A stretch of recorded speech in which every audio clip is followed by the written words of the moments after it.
A origem do tarô esotérico e como utilizar. As cartas de tarô surgiram entre os séculos XV e XVI no norte da Itália e foram criadas para um jogo de mesmo nome, que era jogado pelos nobres e pelos senhores das casas mais tradicionais da Europa continental. O tarô é caracteristicamente um conjunto de 78 cartas composto por 21 trunfos, um coringa e 4 conjuntos de naipes com 14 cartas cada, 10 cartas numeradas e 4 figuras, uma a mais por naipe que o baralho lusófono. O jogo de tarô é conhecido sob muitas variações, muitas delas culturais, cujas regras básicas são apresentadas pela primeira vez no manuscrito de Martiano da Tortola, antes de 1425. As referências seguintes são de 1637. Na Itália, o jogo se tornou menos popular. Uma versão, o Tarocco Bolognese Ottocento, conseguiu sobreviver e ainda há outras versões jogadas no Piemonte, mas o número de jogos fora da Itália é bem maior, todos ligados ao nome tarô na França e tarok nos países germânicos e eslavos. Há relatos de uso pela nobreza italiana desde o período do Renascimento. A Federação Francesa de Tarô publicou as regras oficiais deste jogo de cartas para a França e outros países francófonos. Jogos da mesma família, com diferentes nomes, são também jogados em outros países da Europa Central, na região da Floresta Negra, no sul da Alemanha, Suíça, Áustria, Hungria e no norte da Itália. Desde o século XVIII, as cartas passaram a ser usadas para a previsão do futuro, e desde fins do século XIX, elas integram o cerne do esoterismo moderno, juntamente com a cabala, a astrologia e a alquimia. As cartas de tarô são muito usadas na Europa em jogos de cartas, como o tarotine italiano e o tarô francês. Nos países lusófonos, onde esse jogo é bastante desconhecido, as cartas de tarô são usadas principalmente para usos divinatórios, para o qual os trunfos e o coringa são conhecidos como arcanos maiores, e as 56 cartas de naipes são arcanos menores. Os significados divinatórios são derivados principalmente da cabala, vertente mística do judaísmo, e da alquimia medieval. Atualmente, o tarô obtém expressão nas mais diversas áreas, sendo um instrumento de estudo e uso até pela psicologia. Carl Gustav Jung, renomado psicólogo do século XX, falou em arquétipo, imagens arcaicas, imagens da memória coletiva ancestral que estão dentro de nossos inconscientes e que podem ser ativadas por determinado símbolo, que revigora e traz à tona toda a carga emocional que a imagem possui em si e que nos toca profundamente. As cartas do tarô são vistas, então, como ilustrações sobre os anseios da alma humana, uma espécie de história em quadrinhos sobre os nossos dramas. O tarô esotérico.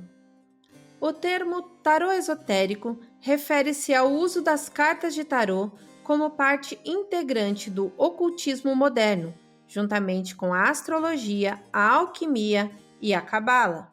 A primeira grande publicidade acerca do uso divinatório do tarô veio de um ocultista francês chamado Aliette, sob o pseudônimo de Eteila, seu nome ao contrário, que atuou como vidente e cartomante logo depois da Revolução Francesa. Eteila desenhou o primeiro baralho esotérico, adicionando atributos astrológicos e motivos egípcios a várias cartas, elementos alterados do tarô de Marselha, e incluindo textos com significados divinatórios escritos nas cartas.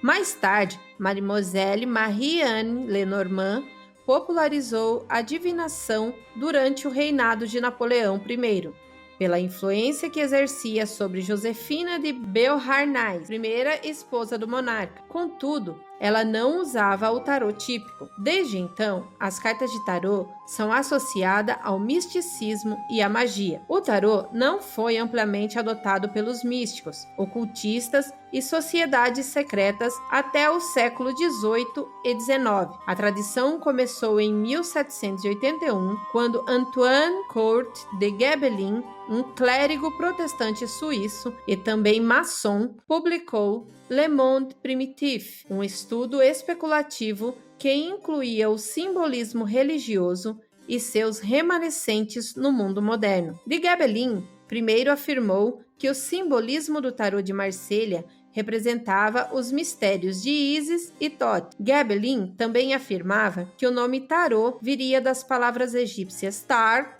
significando rei ou real, e ro, estrada, e que, por conseguinte, o tarô representaria o caminho real para a sabedoria. Dizia o autor que os ciganos, que estavam entre os primeiros a usar o tarô para uso divinatório, eram descendentes dos antigos egípcios.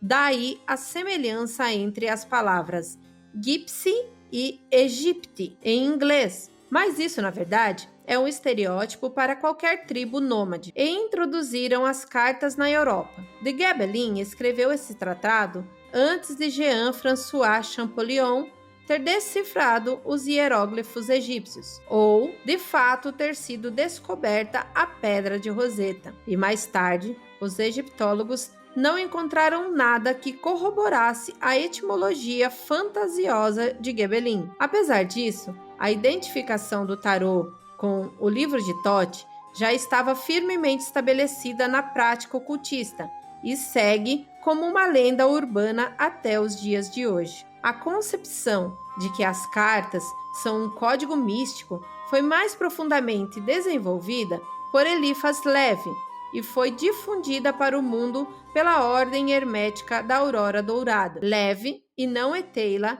é considerado por alguns o verdadeiro fundador das modernas escolas de tarô. Sua publicação Dogma e Ritual da Alta Magia, de 1854, introduziu uma interpretação das cartas que as relacionava com a cabala hermética. Enquanto aceitava a origem egípcia do tarô, proposta por Court de Gebelin, o autor rejeitava as inovações de Eteila e seu baralho alterado, e por sua vez delineava um sistema que relacionava o tarô, especialmente o tarô de Marselha, à cabala hermética e aos 4 elementos da alquimia. O tarô divinatório era cada vez mais popular no mundo novo, a partir de 1910, com a publicação do tarô de Rider-Waite, elaborado, executado por 2 membros da Aurora Dourada, que substituía a tradicional simplicidade das cartas numeradas de naipe